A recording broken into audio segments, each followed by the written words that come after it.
Good evening, and welcome to WANA Live, the reading series of the Writers Association of Northern Appalachia. I'm your host, Damian Dressick, and this is your other host. I'm over here. It's Christina Fasonic. How are you, Damian, tonight? As you see, I had a library friend, she used to say, during the first month of September. No, yeah. I'm definitely feeling that today.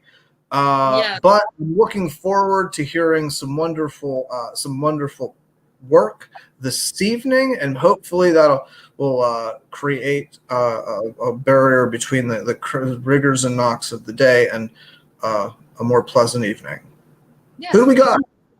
Well, tonight we have someone who is no stranger to our WANA Live audience. Michele has been on before, but she's had some new publications since then, and she's doing some other things. So let me tell you and our audience a little bit more about what she's been up to. Michele Savaunah Zirkle, MA, PhD, is a published author, holistic practitioner, and life coach. Michele, a regular contributor to the Journal of Health and Human Experience, Tulane Renaissance, and Mindful Writers anthologies, is best known for her inspirational stories of personal transformation. After 20 years of teaching high school English, that's a long time, she now teaches self-empowerment and healing to all ages in workshops and through her writing. When she isn't dancing a jig with her grandson, she is taking a whiz in the woods or recording meditations. Wherever she is, you can bet she is storytelling and laughing as much as possible. So let's bring her on the show. Hi, Michele. Hi. It's nice to see you again. It's been a minute. Just a minute. Yeah. Yeah. So what's up? I know you got some news for us, some things you're working on. I do. I have a new book out, The Emerald Island Elixir. Hasn't been out very long. And I have the anthology that these go to different charities. This is the latest one, the Shell House from the Mindful Writer series. Cool. And it's going to be at the Point Pleasant Public Library it's the Mason County Library in Point Pleasant on Friday. It coincides with the Mothman Festival there. I was going to say hey to Mothman for me while you're there. Yeah, I'm going to be there. And then I'm doing the Tamarack with a fellow writer, Amy Morley. You may know her. She's Pittsburgh area. Okay. So she's going to be there with me. She has ties to West Virginia. She's going to hit the Tamarack with me on Saturday. Cool. Yeah. I love the Tamarack. It's one of our jewels for sure in the state. Yeah. Absolutely. So it sounds like you've been busy, but loving what you're doing. So are you reading from your new book tonight? Actually, I am not. I am reading a short piece, one of my first pieces, and although improved slightly, it is called The Lost Art of Front Porch Sitting. And it's short, but I love it. And it's something that I think that a lot of us are doing a lot more of now when we get a chance, is just hanging out on the front porch and trying to calm down, slow down, breathe in, and stay grounded, because there's so much going on. So I thought this would be a nice, easy piece for us to hear and just enjoy. The books that I have are paranormal, a lot of them. The Emerald Island Elixir is paranormal as well. It coincides with the Mothman Festival too. Cool, right? Yeah. I do have a new children's book coming out, and it's going to be out before Christmas, and that's what I'm super pumped about right now. But I didn't want to read you a children's book, although it's called. We would have been captivated, though. I know. I mean, honestly, I was thrilled working with Demi on this. I've never set it up, and I got to lay out how the pictures are going to look, and she's got an artist lined up for me from the UK that she works with, and I am just so excited about this because I've wanted to do a snowman story for a while, and it's called Square the Snowman. Yeah. That sounds cool. No pun intended. Thank you. Yeah, he doesn't be around. Yes, absolutely. So we're going to disappear and we'll be back.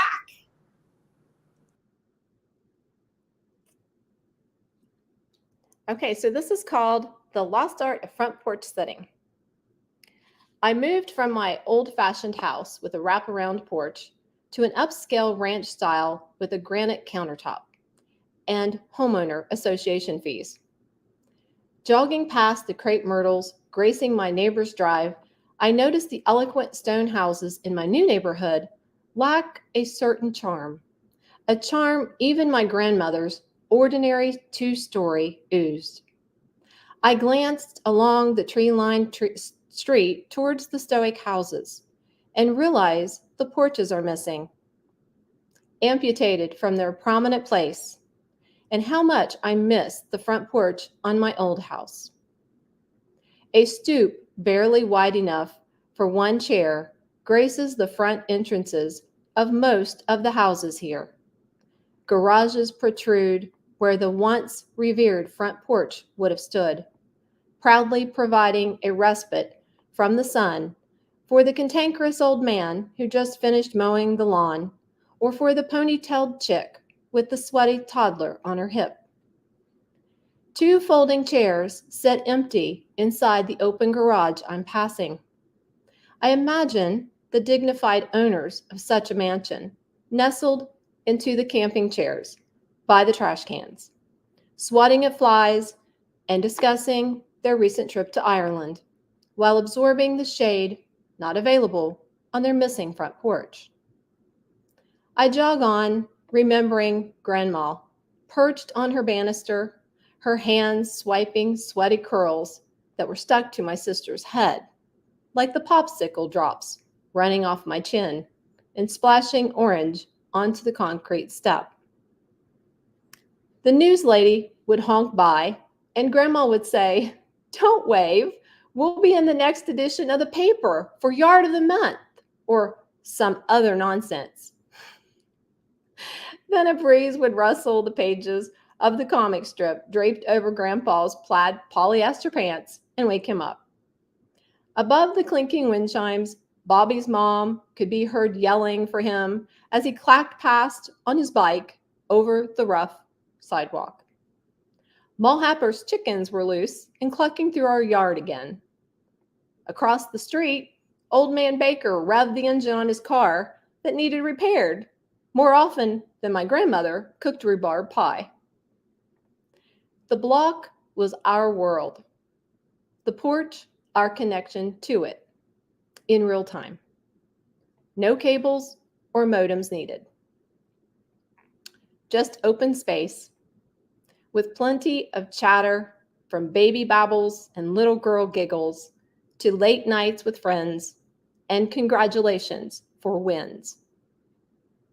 I return to my driveway and run up to the tiny slab of a porch that seems to be wishing for a swing and a dollop of ice cream.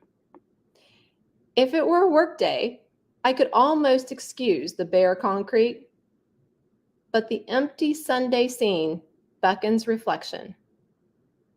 I plop onto the step, my hands to my head, knowing that more than just architecture has changed. When I hear the whimsy of a distant melody, I know that sound. The ice cream truck. The one that I'd run to so hard I'd fall and skin my knee, but never let go of the dime clenched in my hand. The music is closer as I watch for a glimpse of that magical cold machine, but it never makes it to my street. Maybe it's still stuck on that street in my childhood. And just maybe, for the tiniest moment, I am too.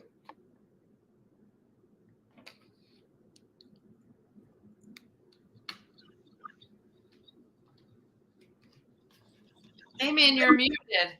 You're muted. Never mute, but I'm muted. It's funny. I was just talking to Christina the other day about my affection for porches and my whole like porch fetish thing.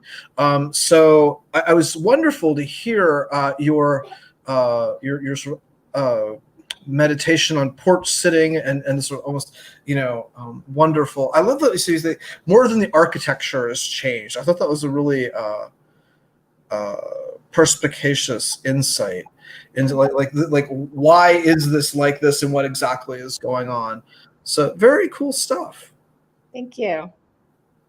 Well, I think we've seen a rise in porch sitting during the pandemic where people couldn't go anywhere except they could go to their front porches, and they could then do what we always did when I was a kid and yell from our front porch to the neighbor's porch, "How's it going over there?" You know? Exactly. Yeah. So one of the difficult things I always had with apartment living was the lack of a porch. And that really, the need to be able to just go and sit and read a book or stare into this, the sunset, or watch the cars go by, or the dogs and the walkers, and become friendly with people. Oh yeah, it's the gray dog woman, or it's that the grandma and the little blonde boy, right? We don't know their names. They're our neighbors, but we don't know who they are. And somehow we get to know them because we're on our porches and we see who's going by. And I think that, more than just relaxing, as you say, it's a way to be with each other, even if, people aren't coming and sitting with us, even if we can only wave or acknowledge as our friends and our neighbors walk by. Yeah, even when I travel a lot, and even when I stay at a hotel, I really like it when I have a balcony. It changes the whole dynamic of the room. I can open the window, and if you have a courtyard or something, but just having a balcony, and that's something that's changing with a lot of the hotels that used to have balconies. They don't anymore, and that's something else. It's just, if you really are paying attention, and if you're in the moment and you're used to that balcony, you realize there are very few hotels that have that anymore. Yeah, no, it's true. I've noticed that as well. And if they do have it, you pay a premium price for it. Right. And some of them you can't. Yeah. I was in one last night in Charleston, the downtown, the Marriott by the town center, and it did have a balcony. There's no chairs. And that's another thing. And that was partly because of the pandemic. I don't understand it, because you were touching other things in the room. So I don't know why the chairs outside particularly mattered, but they took up the chairs from the balconies. And some of them you can't even get out on. They'll put a bar there so that you can only open them a certain, just maybe that much. Yes. A tiny kid get out of it, but you're not likely going to be able to squeeze through there. I call those balconies because they're like faux balconies, Yeah, I mean, it's really exactly. It's like a tease. And in the brochure, they'll have a picture of the room, and you're like, "Oh, look, I have a balcony," and you get there, and you're like, "No, I have a railing." Yeah, closet that I can't even access. Yeah, it's really it's not good. Yeah, I love that piece because that was my first piece I ever wrote. That was the first column I ever wrote for a newspaper, and I didn't even know what it was I was getting. I literally was out jogging. That part was true. And all of this was coming to me, and I started hearing the lost art of front porch sitting. And I was like, okay, what's that? And then everything else I got back, and I just wrote that whole thing. It's those first things, your first baby walking, your first thing you wrote, it's always like, yeah. Well worth a pen, front porch sitting.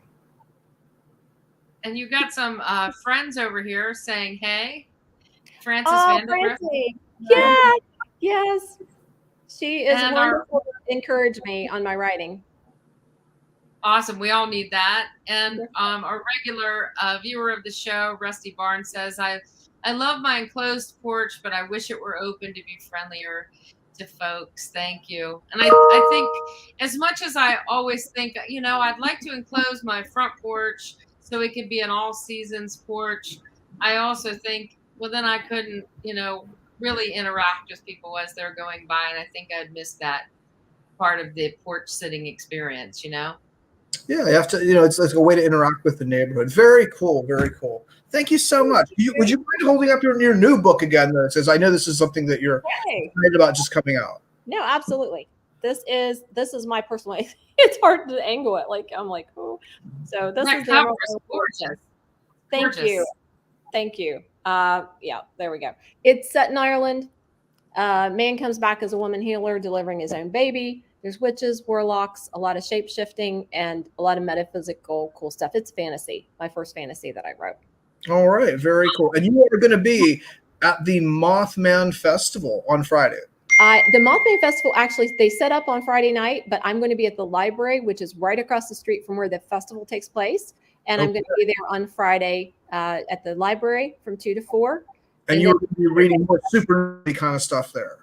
I am. I have got, and this is A Reign No Evil. This is the reason I go to Mason County because, of course, I taught at Mason at the Point Pleasant High School for many years. And this is the book that was based on my true experience, paranormal experience in the county. And so I hit the festival there, and a lot of folks, of course, are into that sort of thing at the Mothman Festival. So I happen to be from that county where that happened.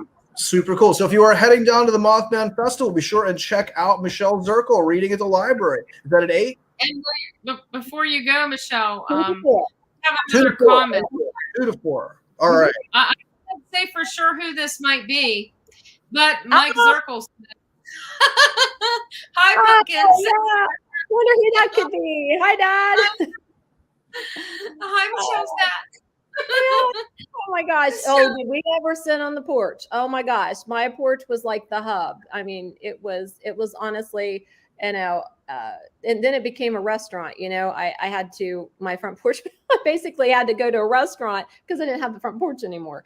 But it serves a purpose, wherever you are, connect. That was the deal. And my dad, I'm going to see his newly renovated front porch. He just moved back to Mason after many years. He grew up there, and I'm going to go get to check out his front porch next week. Oh, that's exciting. Yes. So, Damien, we have something we want to clue our regular viewers in on for next week. Yes. Thank you, Michele, for reading. And thanks, everybody, for tuning in. We have a more serious show next week. Not that there's anything with ports, but more serious and not maybe we'll be featuring many writers from the Appalachian region in what we're calling a reading. I Stand with Salman. As many of you know, Booker Prize winning author Salman Rushdie was brutally attacked in our region within the last month, and writers from the region are going to be getting together to read pieces of his work, not only to celebrate to him, but to show that we will not be intimidated into silence by people who seek to limit our freedom of expression. So please tune in. That'll be 8 to 8:30. It's a shame we have to do this, but I think it's Christina and I both, and others in the WANA, the Writers Association of Northern Appalachia, feel this is an important statement for us to make. So we'll be bringing a lot of writers together to be doing this. Yeah. So join us next week at 8 o'clock for our usual show with maybe a little bit different kind of content than what we're used to putting on. So we'll see everybody next week at 8. Thanks again, Michele, for being on, and have a good weekend and enjoy your workshop and hanging out. Are you going to stay for the festival? I'm going to try to hit the festival on Sunday because I'm going to be at the Tamarack Saturday, which is the first day of the festival. But I'm going to try to hit it Sunday on the way back because it's always a good time. Always a good time. There's like 25,000 people through there on a weekend. Yeah, it's going to be really busy. So, all right. I'm sorry about your friend. I didn't know about what you were just discussing is going to happen next week, but I'm sorry to hear about that. I hope he's okay. I believe he's making a recovery. Okay. Yes. Good night. Good night.